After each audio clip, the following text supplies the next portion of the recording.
Okay, if you don't mind, I'll switch to English. My Finnish is a little rusty, so I was never a strong Finnish speaker. My name is Niall, and I come from Northern Ireland. Northern Ireland is part of the United Kingdom. We voted to remain in the EU. The mess that is ensuing is not our fault, and it's particularly not the fault of my small region of where I come from in the UK. I'm here to ask the question, and hopefully answer it, is, will AI make you irrelevant? I started my business 20 years ago, June, actually, in 1999. Of course, I was 7 years old. You can tell to look at me. And when we started, we created one of the first high-capacity email broadcast engines. We wrote every line of code. We put it on servers, and we put it into the hardware infrastructure inside major banks and corporations around the world.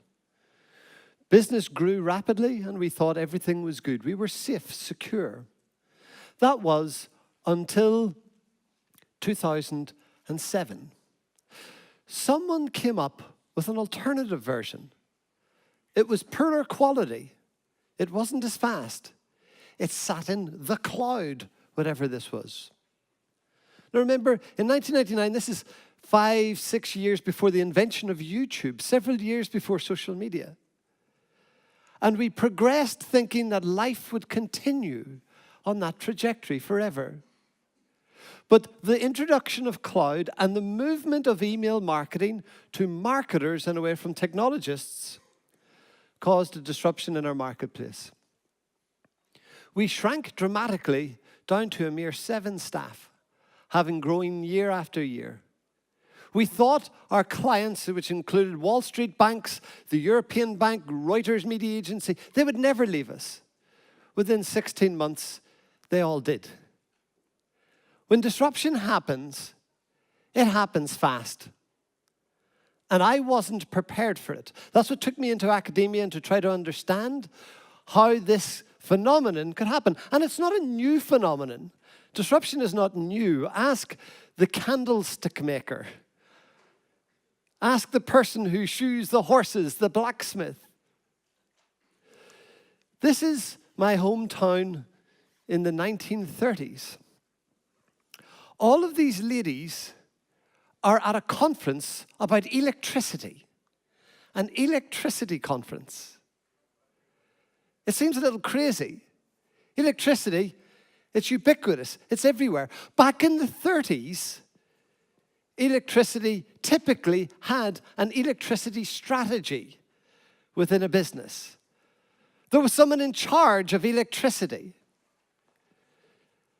My argument is that there's no difference between the electricity of the 1930s and the digital technologies of today. We're at a conference to find out what it's going to be like, some predictions, but the answer is the same as electricity. It is ubiquitous. It is low cost. It is everywhere. Having access to it does not make a differentiated business. Having access to it is not going to create competitive advantage. That's why we stopped creating strategies around electricity. But yet, strangely, we create strategies around digital, as if there's a digital strategy, as if that's going to make the differentiation. It's not. It's not. It's people that will make the differentiation. It's what we decide to do with these tools that's going to make the differentiation. And like electricity disrupted industries, the new technology of AI is going to radically disrupt and change industries. The story of AI is a long-winded fairy tale that goes right back to the 1950s. This isn't new. Electricity was in Ireland in 1880. It didn't really come into play until the 1930s. AI has been around since the 1950s, when this gentleman, John McCarthy, of Irish descent, I may say. Definitely, Ireland is now going to claim it invented AI. Just give us a moment and we'll do that. McCarthy coined the phrase artificial intelligence. And it was the idea of being able to simulate human cognitive behaviors through computing means. AI then started to get its bumpy takeoff in the 1980s. And this was around the invention and turn of email. Email was either authentic or spam, and it was impossible to write computer code that could really detect the differences between it. But if we could create a machine that could learn, then the machine could perhaps identify as the environment changes and new types of new types of emails and spam emails are coming in. This was the first time we really started to see this cognitive behavior, this learning behavior starting to grow. So AI then became machine learning, a subset of AI. The machine could learn. It required volumes of data. Data is the fuel for AI. Move forward to the 2010s, and we start to see deep learning. Deep learning is when you combine the volumes of data with the might of mass networked computing. Cloud computing starts to come of its age. So when you're hearing these terms, AI, machine learning, and deep learning is a subset of machine learning. Machine learning is a subset of artificial intelligence. And John McCarthy is a subset of Ireland. So why is this different to what has gone before? It's different to what has gone before because before we had to program the computer to do stuff. We had to map out the decision trees. The decision trees would then be executed through some form of technological breakthrough. But now the decision tree doesn't work like that. Give me data of the before state, give me data as to the end state, and like this jug, you pour in the data, and the computer will learn the best way to get from point A to point B. And that does not matter if you're in medicine and you're doing triage as a doctor, or if you're in finance and you're trying to conduct better sequences and methods for delivering finance. Finance is principally decision tree driven. And when it's also heavy with data. And when you see data and decision trees, it's the perfect combination to automate and optimize with AI. And AI is on the exponential growth and rise. We didn't hear of AI in the 50s. We didn't even hear about it in the 80s. And that's because with exponential growth, it can quite often go below the radar. Exponential works like this. If you had one step, then you take 2 steps, then the size is 4, then 16, and then 16 times 16. It grows, and that curve like that bacteria is growing. We are on this point where it's starting to break through. It's starting to get acceptance, and this is how technology growth curves are working. This isn't some new phenomenon. If the growth was 0.01, then the next step is 0.02, 0.04, 0.16, all unnoticeable. But the moment it breaks through, it becomes noticeable. If you were to take one step and it's to grow exponentially, by the step 30, it will have gone 1 billion meters. That's 27 times around planet Earth for your 30th step. We're not too far off hitting exponential. Yet how many strategies have planned for this? How many CFOs are sitting down going, in the next 2 to 3 years, we're going to see an exponential rise in artificial intelligence, which will automate practically everything we can do. Let's stick that into the strategic plan. It doesn't happen like that. We think linearly, except for those that are the digital innovators. We're even seeing large banks and institutions saying that it's time for management to think beyond the process of innovation and also consider alternative budgeting approaches for capital structures that fuel critical work surrounding AI. So what we're now saying is even innovation isn't enough in and of itself. It's innovation and optimization must go hand in hand. Auditing is going to fall to AI. It's already starting to happen in large institutions. Banking is radically changing. Risk management, investments, all of this is starting to be optimized through AI.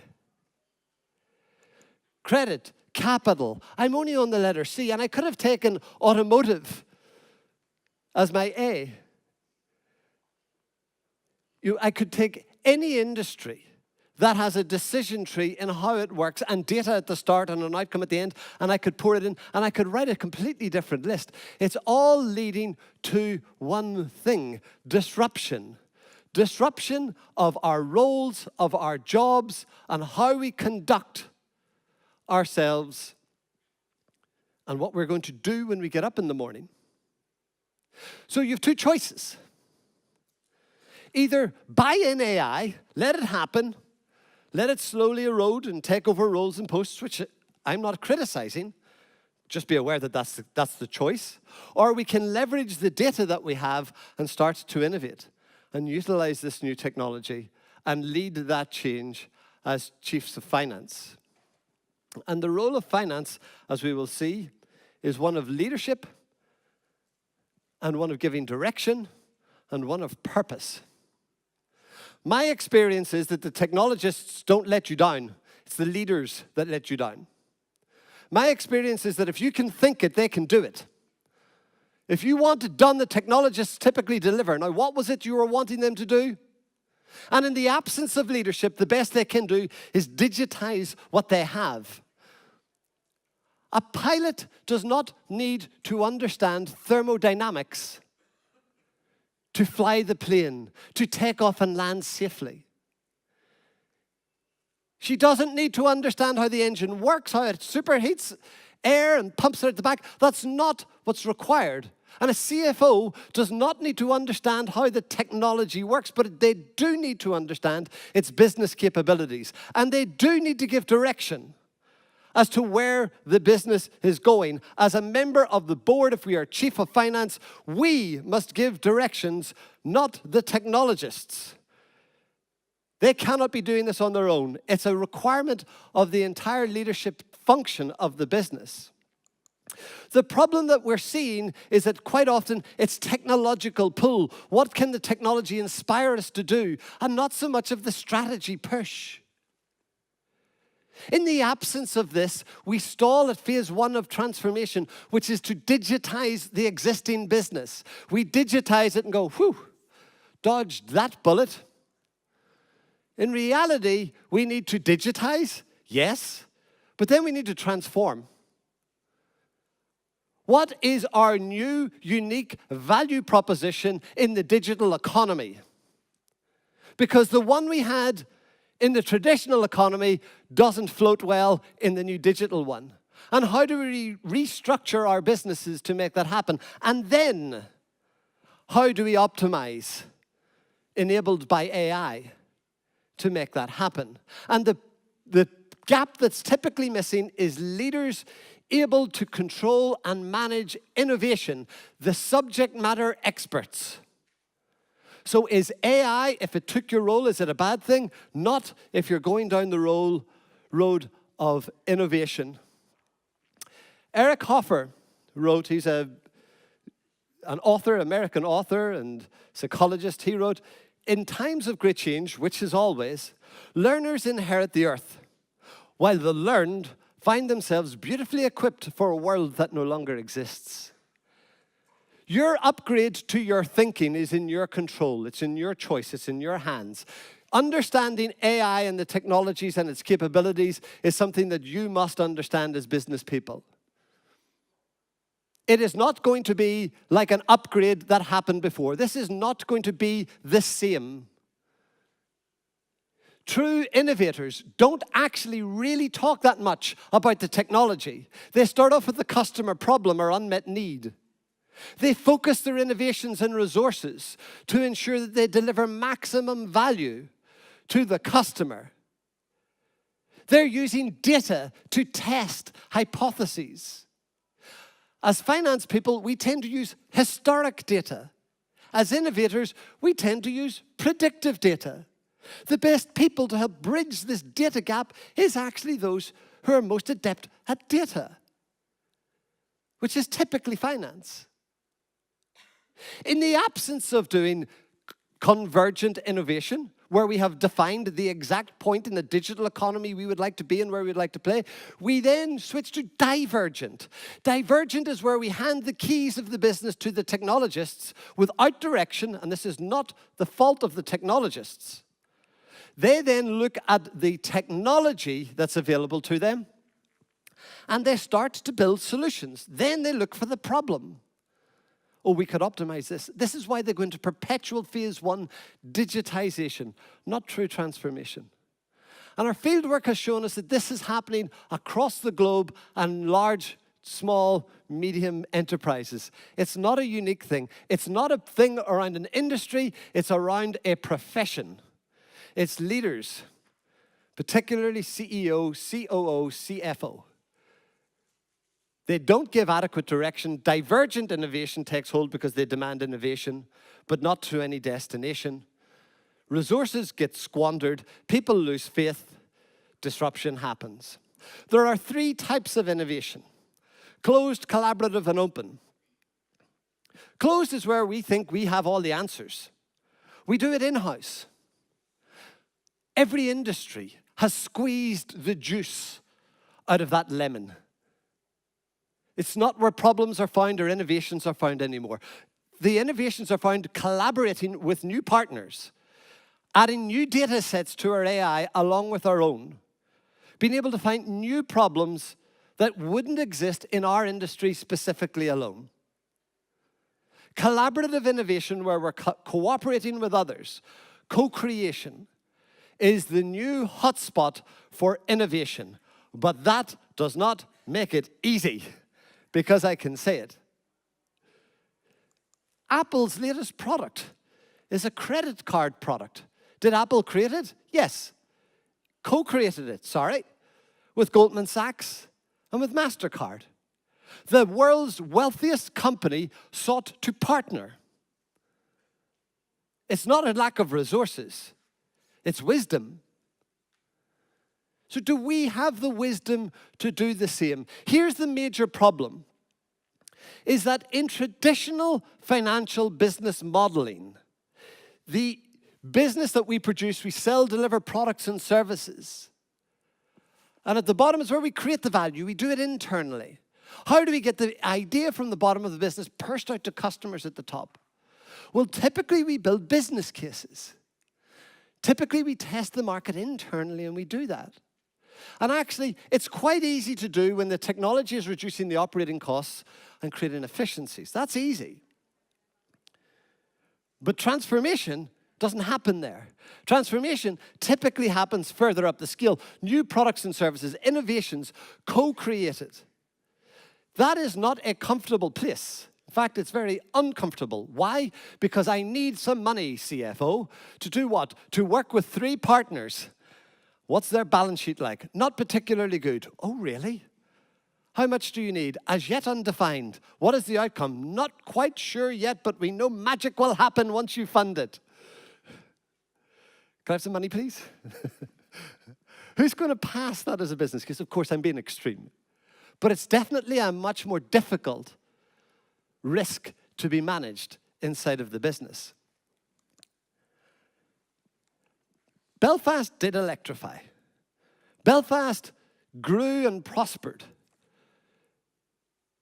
We are still going to be existing. We are still going to have our jobs at the end of whatever it is that we do. We will modernize and we can go with the flow. But I'm going to end by answering the question that I started with, which is, will AI make us irrelevant? My answer is, no, it won't. If we deliberately engage in upgrading our own understanding of what's happening in this groundbreaking new technology that is equivalent to the electrifying of our organizations. It is on that scale.